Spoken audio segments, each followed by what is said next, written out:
Welcome to my channel, my name is Bree and today I will be showing you how this fully automatic wheat farm works that you can see behind me. This farm consists of several smaller pods, if you will call it that works individually.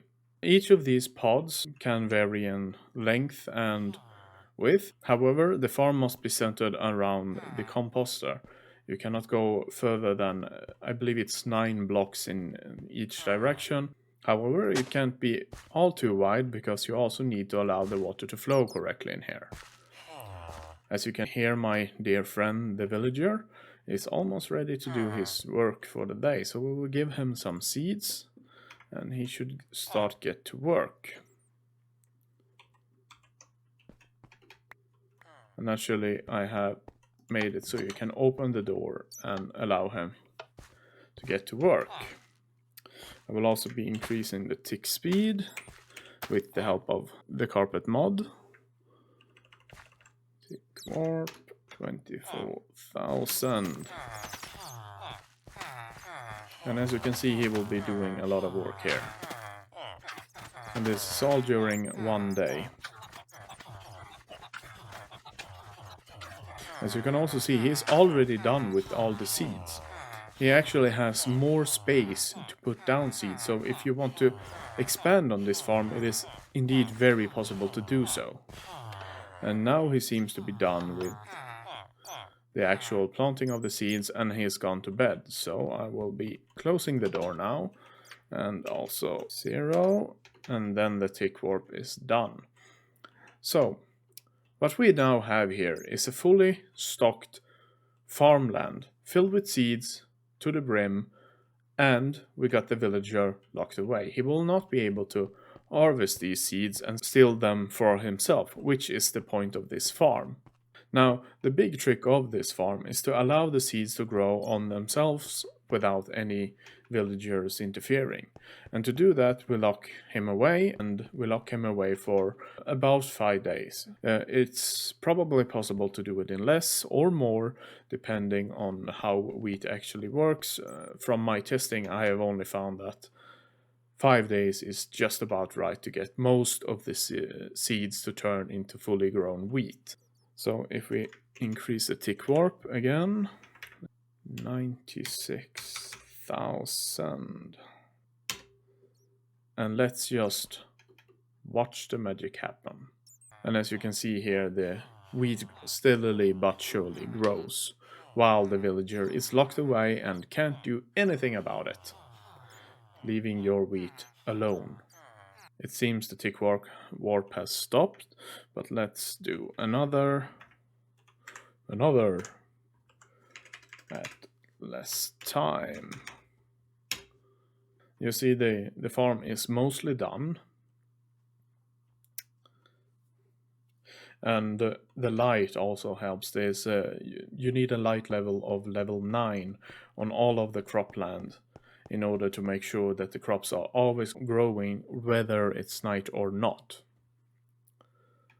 So that is something you need to make sure to remember. I have used glowstone here to fix that problem, but you could probably use torches in some other manner. As long as there is light, the crops will grow. Let's do the harvest. The villager has now been locked in. He's ready to work. He wants to work. But we won't let him, because this is all wheat that we can now farm. This is wheat that we can get out of this. So now we activate the water. I said we activate the water. And as you can see, we collect all of it. And then we simply turn off the water. Turn off the water. And then we open the door and the villager can continue to plant seeds again. And that is basically how this farm works. Let's see what the harvest here is. Seems like it's not quite done yet. Crap. And there we have it. 2 full stacks, almost 2 full stacks of seeds, and 35 wheat. And that is from one pod. which will be pretty much more than enough for any survival world. You will not need to make any more than this, and you can do it. Have a very, very simple contraption. Now, I haven't done a simple contraption. I have done something slightly more advanced to properly show how this farm can work. And that is why you have this monstrosity here. So let's go why this farm works to begin with. Well, we want to lock away the villagers for a full 5 days, so that means we have to count 5 days, and that is what we do here. We have a daylight detector that detects every single day, because you could also detect a timer, but a timer could eventually desync with the days, so it's always better to have a daylight sensor. A daylight sensor will always go after the days, not the nights. And if you were to sleep and use a normal clock, a hopper clock if you will, then this timer would cease to function. So use a daylight sensor. Then we turn that signal into a 1-tick pulse, which sends in to this contraption, which I will be showing you how to make. You go 1, 2, 3, 1, 2.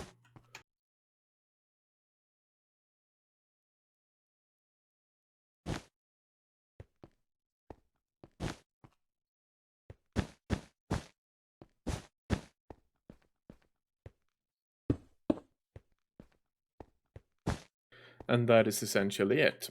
However, you also want some way to reset this, so we build 2 up, 3 up, 3 up, and then you put a piston facing downwards like this. As you can see, I also have it here. This will then reset the farm. So if you send a signal, let's see.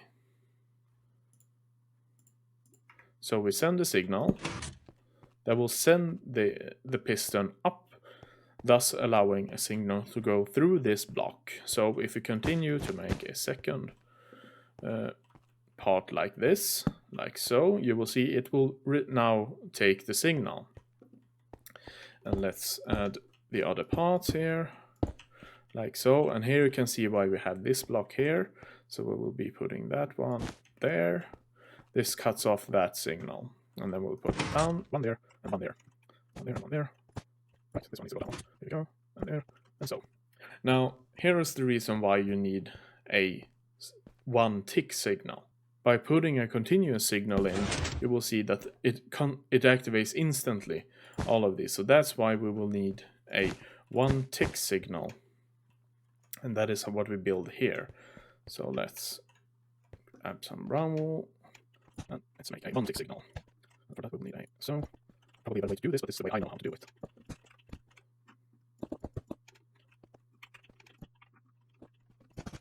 Now, whatever signal we put in here, it will only send 1 tick through the system. So if we power this, you will see it sends 1 tick, thus counting 1. When the next tick comes in, it will push up this one, thus turning it into a timer or a counter, basically. So we remove the signal, let's say it's night now, and then day comes again. A signal is sent, thus activating whatever you need to activate. You can also combine this with a slightly more advanced version. That is pretty much the same thing, however, it has a few details. Let's see, so this one, for instance, goes a bit lower, and it will also not have a signal that sends through here. And we'll put one like so, and then we'll put something in between. There we go. That's one block, another wool, and then like so. And then we will simply have something that the output comes through.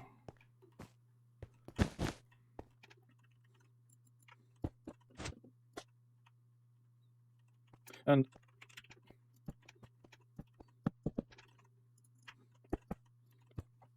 And now that you can see we have the final part of the puzzle. It is now night. This one turns off, and then when the morning comes again, signal is sent in and the final signal is pushed up, thus activating whatever we need to activate at a solid time, at a continuous signal. For whatever reasons, we can always turn this signal to whatever we need it to be, which is what you see over here. You can see that this is the final signal that will be sent up. There is a redstone block over there. Let's put that back. And then we send it out in 3 different signal directions. One which is continuous.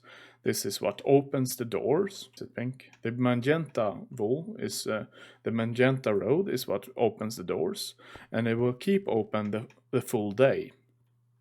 Now, due to how the villager mechanics work when the villagers go to sleep, and how the daylight sensor works, the villagers will go to sleep just before the daylight sensor turns off. That means the villagers will be sleeping in their beds before the doors then close. The reason the doors close is because of this yellow line that we have here. Let's see. I have an override here. So right now, as you can see, the farm is essentially turned on. The water is flowing down, doing the harvest just before the villagers woken up. And you can see the doors are also open. You can also see that if we were to turn it into daylight, you will see that this will also activate, which thus primes the farm. This is a 1-tick pulse also here. As you can see, it's not continuous. And because this torch turns off, this piston will retract down, thus allowing this block to once more be activated for 1 tick, which is all we need to turn off the entire farm. So essentially you could call this priming the reset of the farm.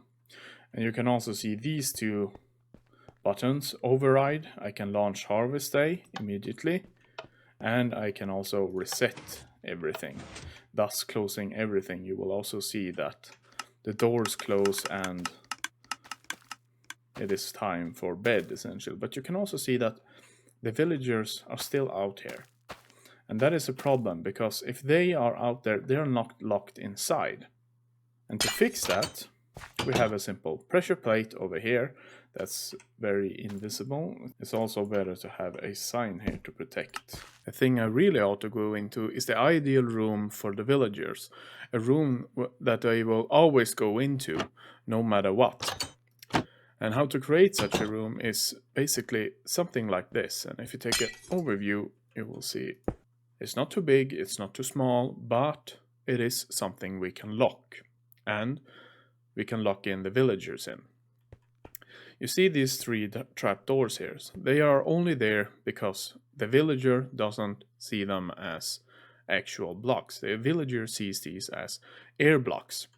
So the villager will then think that he can actually walk through these blocks without any problems. So he will come here and round this corner, because the villager doesn't actually see the iron door as a passable block, because he can't actually open it. So if you create a roundabout way like this, the villager thinks he can walk past this. However, because the villagers are too tall to walk under trapdoors, they won't be able to pass them. You can see that this villager here will not leave this, will not be able to leave this place unless he were to jump up here. But I don't think he actually can that, because he doesn't see the trapdoors. You see, he's trying desperately to get to that barrel, because the barrel is actually a workstation. So during night, if this trapdoor isn't there, the villager is going to try and walk around this. But as he steps on the pressure plate, the door is going to open and he is going to get a new route, which is just straightforward. And then he'll be able to sleep on the bed. And when morning finally comes, he won't be able to get out, because he can't get under these trapdoors and he can't go through the door. You, on the other hand, can walk through this, no problem whatsoever. Remember that you're also going to need a dropper to release seeds inside the cell, so that you constantly feed the villager with new seeds so he can continue planting. A problem with the cells that I have made over here is for instance here. If I go in here, you will see that there's a ledge here. And if there is a ledge here, things can fall on top of it. And this makes it impossible for the villager to pick it up. So you shouldn't go with a design like this. I am not going to change it, as it is a good example of what not to do. If you have downloaded this world and sees this, you will probably have been watching my video. So then you will know that this is not an ideal solution to do this. A better solution is probably just aiming the dropper straight down. The reason I have a block here in this design is because if the block wasn't there, the villager could think that this is a straight path out. So he's going to stand there and he's going to get stuck. I have seen this happen before, so just be aware of that. You want to have like a corridor for the villager to walk through, much like this. Otherwise he won't be getting out. So if we were to turn this into night, you will see this villager will soon maybe tired. Okay, let's get rid of the distraction. You should see him get tired and want to go to the bed. And much like clockwork, he goes straight in and to the bed. And there you have your example. And then we have the green line. The green line, well, basically should have been the blue line, because this is what controls the water on harvest day. When harvest day is activated, or rather when harvest day comes, these droppers here will activate and send out a line of water that will go down and harvest everything. And then through a very simple redstone design, there will also be a second tick that also turns off the hoppers. Now you can also see this dropper line that I have here. And that is because these are connected to all the composters. I don't have them for both the sides. This is just one side to test it out. You will see that it runs through under all of the composters that are. And then you can see we actually get some bone meal here. And this is good because that means less bone meal for the villagers and increasing the process in any undesired places. For instance, we don't want the villagers to start making these crops go even faster when the villagers themselves are actually in the farm. We don't want them to harvest anything. Another problem that I've had with the farm is cats, so finding a way to reduce cat spawning would be also an ideal solution, because the cats will actually spawn inside the farm and they will run around in here and trampling on the pressure plates, allowing the villagers to get out, which breaks the farm. One must also find a solution to this. I have yet to find one, but I suppose there is some form of solution out there somewhere. This is the first iteration of a new type of farm that I've never actually worked with, so there is bound to be a lot of bugs in it that require some fixing. But overall, this farm actually works. Here is a little something I also want to show. This is a test for the villager. A villager will roughly plant 64 seeds every single day. And this is the result of that testing. Now, the only reason why it's like a cube like this is because I moved it around to make it easier to count. So theoretically, you can actually have a much larger farm than the one that I have right now.